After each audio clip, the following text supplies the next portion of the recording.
First of all, just that you had communication.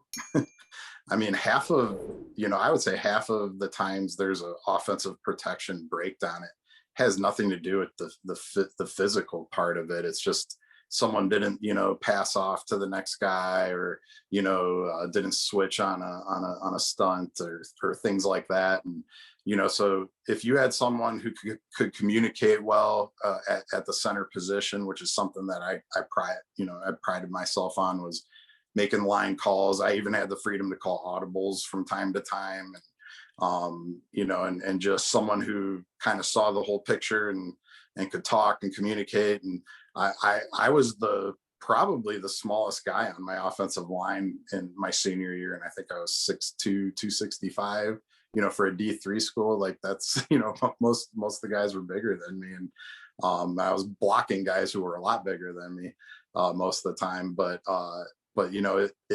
it was just such a, you had to be in sync with each other, and you had to really trust each other. And it was like, the offensive linemen, there's a reason that they are always in the locker room together, and their lockers are all by each other. And we would Friday nights, we'd call it hog night. We were the hogs, and we would cook out steaks or burgers or go get food from somewhere. And it was just, you had to have that sort of camaraderie with each other in order to work as a unit to protect your skill players.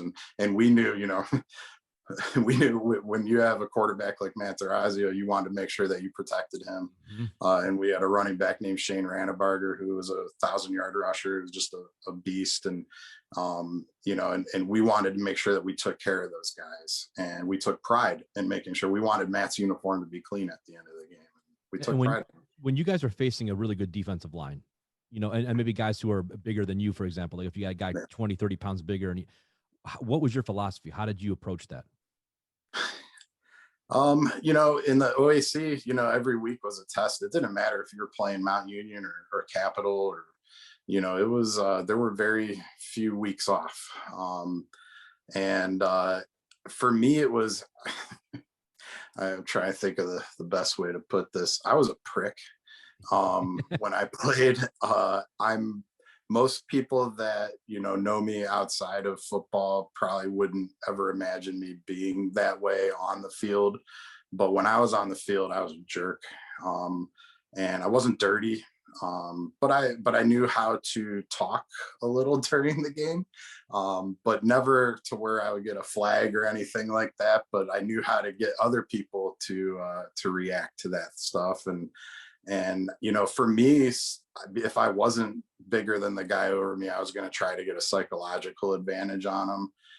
I would study I would study the scouting report, so I knew where they went to high school.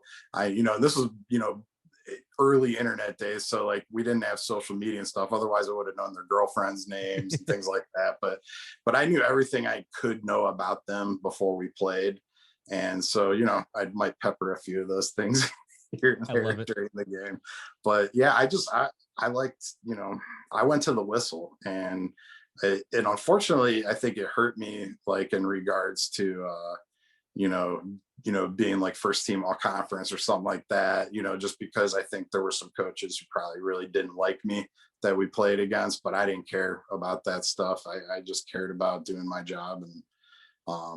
And so I knew that, I knew what my teammates thought of me, and that was the most important.